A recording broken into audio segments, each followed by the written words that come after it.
जय श्री हरि विष्णु।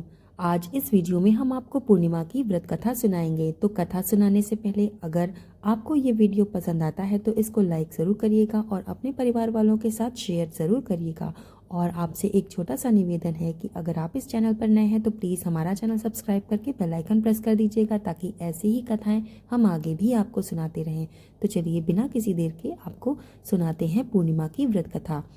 द्वापर युग में यशोदा माता ने अपने पुत्र श्री कृष्ण जी से कहा कि हे कृष्ण, तुम सृष्टि के रचयिता हो, पालनहार हो।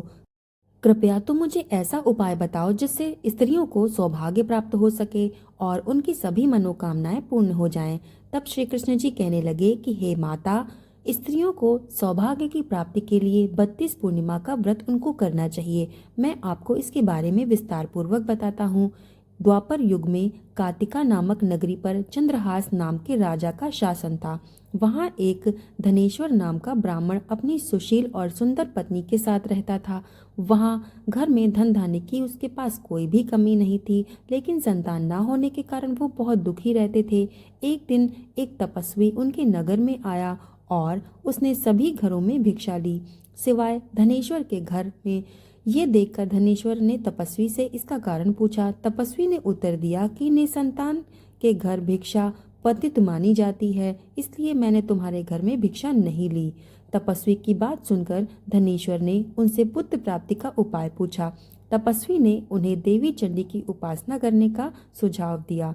धनेश्वर ने वन में जाकर चंडी देवी की आराधना की और 16वें दिन देवी ने स्वप्न में प्रकट होकर उनसे कहा कि हे धनेश्वर, तुम्हें पुत्र होगा, लेकिन 16 वर्ष की आयु तक ही वो जीवित रहेगा। यदि तुम 32 पूर्णिमा का व्रत करो तो ही वो दीर्घ आयु होगा। प्रातःकाल एक आम का पेड़ तुमको दिखेगा, उससे फल तोड़कर अपनी पत्नी को जाकर खिला देना। धनेश्वर ने ऐसा ही किया। उसने फल उसको खिला दिया। उसके बाद उसकी पत्नी गर्भवती हो गई। देवी माँ की कृपा से उसको एक सुंदर पुत्र हुआ जिसका नाम देवीदास रखा गया। उसकी माता ने 32 पूर्णिमा का व्रत करना शुरू किया। जब देवीदास 16 वर्ष का हुआ तो उसके माता पिता चिंतित हो गए।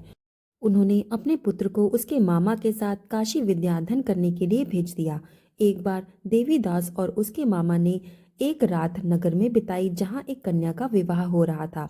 संयोगवश वर बीमार हो गया और कन्या के पिता ने देवीदास को अस्थायी रूप से वर बनाने का प्रस्ताव दिया। इस तरह देवीदास का विवाह उस कन्या से हो गया, लेकिन उसने अपनी पत्नी को अपनी कम उम्र के बारे में बता दिया। उसकी पत्नी ने कहा कि आपके साथ जो होगा वही मेरी भी गति होगी। 32 पूर्णिमा के व्रत के प्रभाव से देवीदास मृत्यु से बच गया। शिव और माता पार्वती ने देवीदास को जीवनदान दे दिया। 16वां वर्ष पूरा होने के बाद देवीदास काशी वापस लौट आया और अपने पत्नी के साथ सुखी जीवन व्यतीत करने लगा। श्री कृष्ण जी कहने लगे कि जो स्त्रियां 32 पूर्णिमा का व्रत करती हैं वो जीवन भर सौभाग्यवती रहती हैं। ये व्रत सभी मनोकामनाओं को पूर्ण करता है और वैधव्य के दुख से रक्षा करता है। यहीं पर पूर्णिमा की व्रत कथा समाप्त होती है। जय श्री हरि विष्णु। कथा पसंद आई हो तो वीडियो को लाइक कर दीजिएगा। चैनल पर नए हैं तो सब्सक्राइब करके बेल आइकन प्रेस कर दीजिएगा और कमेंट में जय श्री हरि विष्णु लिखना ना भूलिएगा। धन्यवाद।